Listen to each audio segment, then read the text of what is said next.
그리고 이제 두 번째는 또 뭐냐? 이 세상의 지혜로 하나님을 알지 못함으로 전도에 미련한 것으로 믿는 자들을 구원하신다. 이렇게 얘기했는데 여기 19절에 보시면 기록된 바 내가 지혜 있는 자들의 지혜를 멸하고 총명한 자들의 총명을 폐하리라 그랬어요. 예?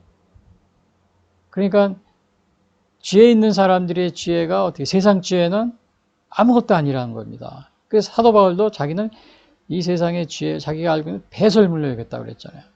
그 다음에 총명한 자들의 총명도 폐하리라. 왜냐? 이것은 십자가의 도를 알 수가 없다는 겁니다. 그리고 또 20절에 지혜 있는 자가 어디 있느냐? 또 선비가 어디 있느냐? 이 세대의 변론가가 어디 있느냐? 선비는 요거는 율법학자 뭐 이런 걸 말합니다. 변론가는 이 세상 철학자들 이런 거예요. 그리고 이 세상의 지혜를 미련하게 하신 것이 아니냐? 그 인간 지혜는 완전히 한계가 있다는 거예요. 그래서 여러분들이 인간의 지혜로 하나님의 창조라든지요, 또 우리 인간의 생명, 탄생이라든지 구원에 관한 사실을 또 우리 인간 이성으로 이걸 알 수가 있습니까? 전혀 알 수 불가능합니다. 불가능. 그래서 여기서 지혜 있는 자가 어디 있냐? 선비가 어디 있느냐? 변론가가 어디 있냐? 이 세상의 지혜는 미련하다는 겁니다. 그래서 혹시 여러분들이 나는 박사고 또 우리나라 같은 경우는 지금 우리나라 정치는 다 이 사법고시 출신들 또 행정고시 출신이 잡고 있는데 나는 사법고시 합격생이야 출신이야 또 행정고시 출신이야 또 미국 같은 경우는 나는 아이비리그 출신이야 또 일반 사회에서는 나는 군인 장성이야 대기업 차장이야 또 나는 돈이 많은 그 재벌이야 재산가야 나는 또 인류대학 출신이야. 여러분 이런 거 자랑하고 있지 않아요? 여기는 뭐라고 그랬어요? 지혜 있는 자가 어디 있냐? 선비가 어디 있냐? 이 세대의 변론가가 어디 있냐? 하나님께서 이 세상의 지혜를 미련하게 하신 것이 아니냐? 그러니까 이런 것으로서 하나님의 그 십자가의 도를 알 수가 없다는 겁니다. 그래서 하나님의 지혜에서 이 세상의 자기 지혜로 하나님을 알지 못함으로 하나님께서 전도에 미련한 것으로 믿는 자들을 구원하시길 바랍니다. 그래서 이 세상 지혜로는 이거는 지금 알 수가 없다. 그래서 전도에 미련한 것이라는 건 뭐냐면 이제 예수님이 십자가에 달려 죽으셔서 우리 죄를 대속하시려고 하신 그 사건, 그거를 전도에 미련한 것이라고 합니다. 그러니까 그러한 그것을 통해서 믿는 자들을 구원하기를 기뻐하셨다. 그러니까 오히려 이렇게 십자가를 통해서 이게 얼마나 전도에 미련한 것처럼 보이잖아요. 그렇죠?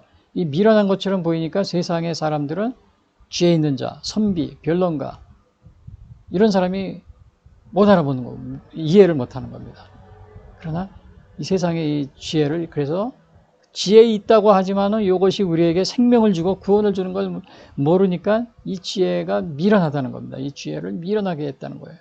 그래서 이 세상에 하나님의 지혜에서 이 세상에 자기 지혜로 하나님을 알지 못함으로 하나님께서는 이 전도에 미련한 것으로 이걸 믿는 자들 그러니까 이렇게 반대로 이렇게 해가지고 예수님의 십자가 구원이 대속의 속죄를 믿으면 구원한다 그러니까 이게 전도에 미련하게 보이죠. 그래서 이것으로 세상을 구원하려 하셨다는 겁니다.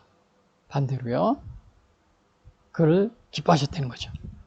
그래서 우리는 요 비밀을 이렇게 사도 바울은 이렇게 써놨어요. 하나님의 지혜에 있어서는 세상이 자기 지혜 하나님을 알지 못함으로 여기 이제 그 사도 바울이 써놓은 건데요. 하나님이 만드신 만물에 하나님이 영원하신 능력과 신성을 나타내 보이셨으나 사람들이 하나님을 알지 못하고 우상을 섬기게 되었다. 그러니까 이 세상에 많은 사람들이 이 전도에 미련한 것으로 구원을 하려 했는데 사람들은 자기 지혜, 자기 인간의 지혜로 가지고는 알 수가 없는 거예요. 그래서 로마서 1장 20절에 이렇게 써 있습니다. 창세로부터 그의 보이지 아니하는 것들 곧 그의 영원하신 능력과 신성이 그가 만드신 만물에 분명히 보여 알려졌나니 그러므로 그들이 핑계하지 못할지니라. 하나님을 알되 하나님을 영화롭게도 아니하며 감사하지도 아니하고 오히려 그 생각에 허망하여지며 미련한 마음이 어두워졌나니 스스로 지혜 있다 하나 어리석게 되어 썩어지지 아니한 하나님의 영광을 썩어질 사람과 새와 짐승과 기어다니는 동물 모양의 우상으로 바꾸었느니라. 그러니까 결국은 이게 뭐예요? 이 세상에 자기 지혜 하나님을 알지 못하기 때문에 어떻게 된다는 거예요? 만물에도 이렇게 알려져 있지만 그걸 보고도 모른다는 겁니다. 그리고 오히려 어떻게 해요? 어두워져 가지고는 우상을 섬긴다는 거예요. 이 세상에 하나님의 영광을 이렇게 새와 짐승, 기어 동물 모양의 우상을 섬긴다는 거죠. 이 우상을 섬기고 있다. 이런 것을 말해주고 있습니다. 그래서 여기서 뭐라 그랬어요? 하나님의 지혜에 있어서는 이 세상이 자기 지혜로 하나님을 알지 못하므로 하나님께서 전도에 미련한 것으로 믿는 자들을 구원하시기를 기뻐하니. 하나님께서 이렇게 십자가에 달려 죽으심으로 이 전도에 미련하게 보이죠. 전도하시는 게 미련하게.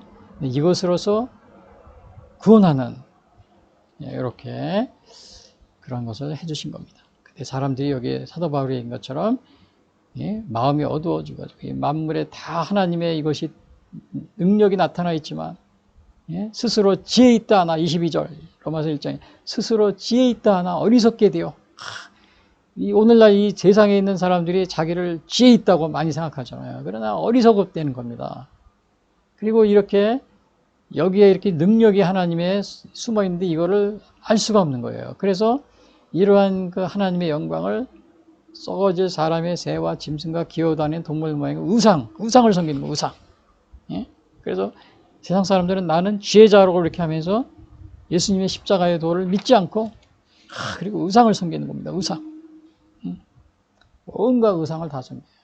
그러나 그 우상을 통해서 우리가 이렇게 하나님을 알 수도 없고 또 이렇게 구원에 이르지 못한다는 것을 이렇게 사도 바울은 여기서 얘기해 주고 있습니다.